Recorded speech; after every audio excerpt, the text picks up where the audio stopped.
welcome back to another episode of Aviation Champions. I'm your host, Miranda Gahn, co-founder of Lexero Aviation Law Firm. Today we have our guest, Bill Murray, who is an airline pilot and a retired CW4 Chief Warrant Officer, Black Hawk helicopter pilot. Thank you so much for joining us, Bill. Thank you, Miranda. It's good to be here. Well, it's great to talk to another Army aviator. Why don't you give us a little bit of your background and how you found yourself in aviation? Yeah, I've been in aviation for 30 years. Started when I was 7 and my mom took me to an air show. From that point on, I caught the bug and decided to pursue aviation.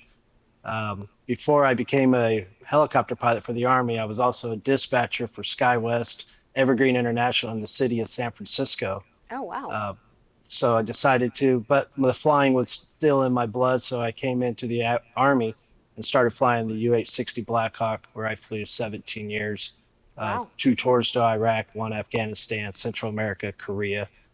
And but as the time was coming to an end after 24 years of active service, a good buddy of mine from RTAG, Rotor Transition Air Group, called me and asked if I wanted to come to the airlines.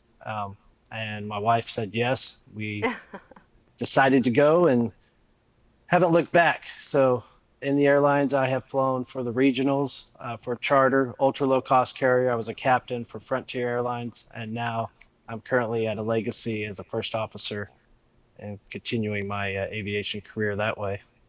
Wow, what an impressive career.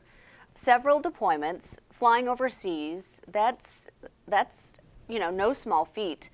Tell us a little bit about that. What do you think you learned and gained as an Army aviator that you now apply as your time as an airline pilot? Yes, being cool, calm, and collective under pressure. That's what I learned, especially being overseas in a combat zone. Nothing goes as planned. You can plan everything at the table, but once you get in the aircraft and the wheels are off the ground, and it just happens. So when things go astray, as long as you keep your head cool, calm, and collective, and you'll always end up finding your way through it. That's what I really took away from flying in combat to the airlines.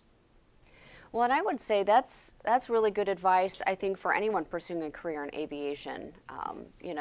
I was just talking to another guest, and we were talking about, and you're probably familiar with this, given your Army background, but the phrase that I hear often is slow is smooth and smooth is fast. And so oftentimes you want to think before you act and stay cool, calm, and collected. So I really think that that's poignant advice.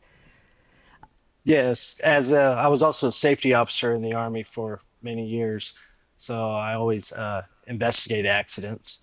Okay. And one thing we always saw is if you panic, that's when you start making mistakes. So if you fall back onto your training and then just stay calm, and you normally will end up fixing the problem and continuing flight.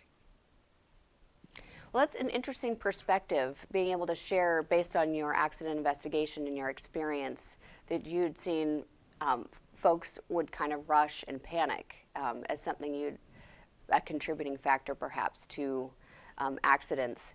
My experience with safety officers in the military is really great, but one of my favorite sayings, because it can be a bit of a killjoy, is one of my favorite safety officers, and maybe you can relate to this. He had a sign out front of his office that said, "We're not having fun until you're not having fun." Is that a similar experience for you? No, I always had fun. Every time I go to work, I'm smiling.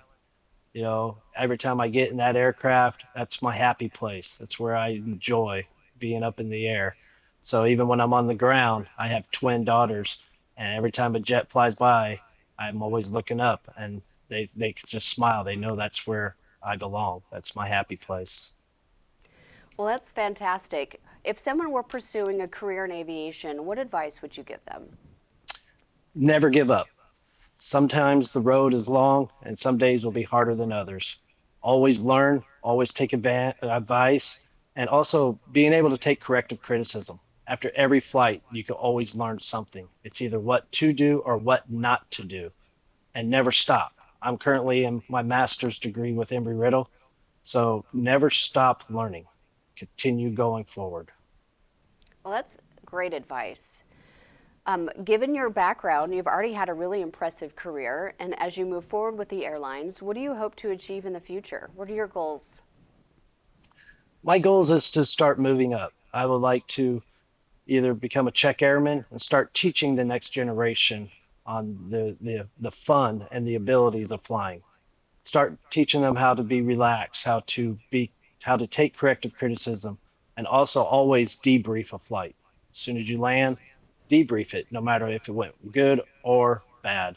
But you can always debrief it. So my goal is to move on up, become a check airman, maybe a chief pilot one day, and just continue going forward. I'm going to graduate with my master's degree in March in airline management. So whatever doors open, those are the doors I will walk through. Well, that's fantastic. We wish you the best, Bill, as you move forward in your career. It sounds like I said, you've already had a really fantastic career with the Army, and you're moving right forward with the airlines. We wish you the best and hope you achieve your goal, and we hope to stay in touch.